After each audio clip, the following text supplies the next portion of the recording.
Welcome back to ExplainCAD. In this tutorial, we will create variable spring. For that, I select top plane, sketch, normal. I select circle command, draw a circle here, center point at origin. Right click, select option, smart dimension, diameter of this circle. I select 500 mm.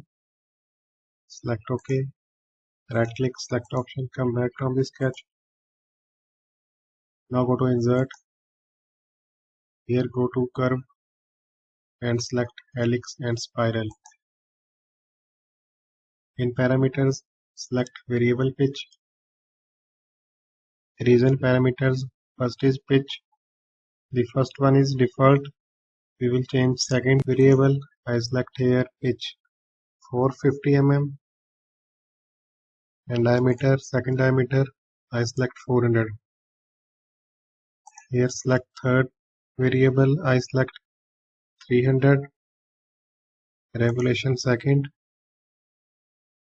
and this diameter I select 250 mm. This thing also 250 mm. Pitch 250 mm. Diameter I select 150. This is fourth revolution.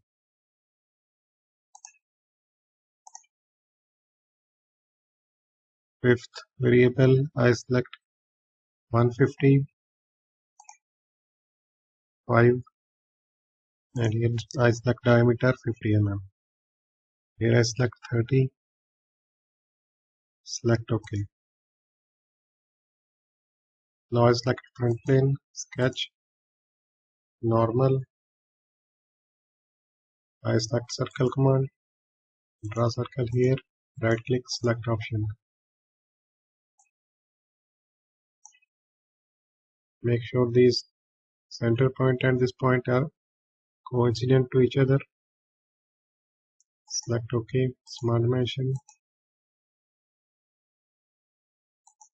Diameter of this circle, I select 10 mm. Select OK. Come back from the sketch. Go to sweep boss base.